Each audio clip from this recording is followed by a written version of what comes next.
KCRA 3 weather, big story all week, of course, and the impact from the series of winter storms. We can tell you the latest round is leading to some localized flooding in parts of the valley and wet, heavy snow in the Sierra. We have team coverage for you tonight, starting with our chief meteorologist, Mark Finan, and a look at the current conditions. And after having a pretty dry day, rain is beginning to redevelop on Doppler radar. Let me just show you the last 3 hours, and you'll see that the valley was dry. A lot of the foothills were dry, but then we started getting this little area in the foothills that started getting some rain and some drizzle and some light rain, and then some steadier rain has just popped up here into Yolo County. A little, maybe even a downpour here in the Woodland area, just not too far from Sac International. And as you can see, there's spotty showers out there. Well, let's go a little bit farther to the east. We have steadier rain now in Amador County near Plymouth and up toward the Nashville area. You head farther up toward West Point and Highway 88. You get up to around 6,000 feet. That all changes into snow. Let's go a little farther to the north into El Dorado County.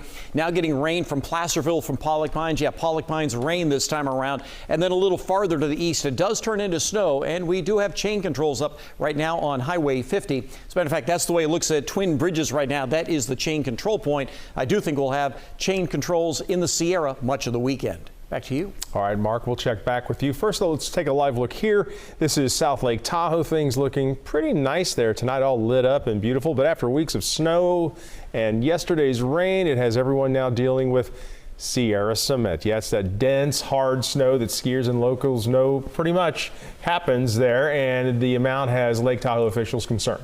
Well, for good reason. Take a look at these images just into our newsroom. They show a partial roof collapse at a multi-unit housing structure. This happened tonight. Yeah, no one was hurt. The people who live here already have another place to stay tonight. KCRA 3's Melanie Wingo was in South Lake Tahoe for us tonight with a look at how they're dealing with the mess. A break from the snowfall in South Lake Tahoe, but that doesn't mean public works crews are getting a breather. They have been working 24/7. The city seeing and those crews having to deal with many feet of snow in recent weeks. They are heroes, I tell you. Now it's the rain adding a layer of complexity to what workers are facing. When we have a lot of rain, the snow becomes very heavy, and the snow blowers will be ineffective. For the moment, the city is shifting from snow removal operations to storm drain protection. We're switching right now to make sure that we clear all of the storm drain inlets. Using the equipment that works in these conditions when the snow is wet and heavy, busting into berms with loaders, giving water a path to storm drains so it doesn't cause ponding or flooding. So one of the things that we do is to look at locations where we need to break a berm and allow the water to go into the open spaces instead of going into homes or businesses. Still lots of work to be done managing snow removal and drainage clearing. We're going to continue doing this until we clear all of the roads. Public Works crews hoping people considering weekend trips to the Sierra will keep that in mind. For visitors, I think this is not a good weekend or a week to travel to South Lake Tahoe. We have encouraged people not to come over here. The Public Works Department says once its crews have cleared the roadways and dealt with all of the flooding issues that have popped up, that will be a safer time for tourists to come up and enjoy Sierra towns just like this. Reporting from South Lake Tahoe, Melanie Wingo, KCRA 3 News. And we do know that a lot of people are itching to get onto all that fresh snow, but several ski resorts will be closed tomorrow. Kirkwood, North Star, and Heavenly say the heavy snow, thick ice on some of their equipment, and gusty wind are making it difficult for them to operate safely. Other ski resorts may also announce that they're closing tomorrow, so people should just double check before heading up the mountain. Well, the rising water is causing some issues on the Lower American River, and check this out. Livecopter 3 flying over a water rescue. This was earlier today. A homeless woman was surrounded by the water that came up. Her camp and all of her possessions, you can see they're soaking wet. Sacramento firefighters were called in for a boat to go rescue the woman, and that is exactly what they did. And with the storm adding more water to reservoirs now, the main spillway out at the Oroville Dam is now open, and it is quite the sight. We've been enjoying that video. Live Copter 3 flew over the spillway when it opened at noon. The Department of Water Resources is releasing 15,000 cubic feet of water per second as the lake approaches full capacity. Since December 1st, Lake Oroville has risen 180 feet.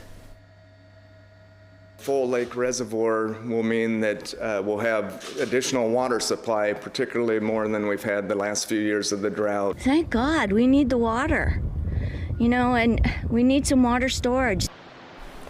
Oroville is the state's second largest lake. This is the first time they've needed to use the spillway since April of 2019.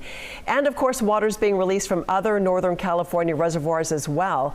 Live Copter 3 flew over Folsom Dam this afternoon. You can see the water flowing there as well. This release is causing a noticeable rise downstream on the American River, but it is still well within its banks. Well, the rising water triggering some flooding concerns in parts of the valley. An evacuation order has been issued for the Modesto area.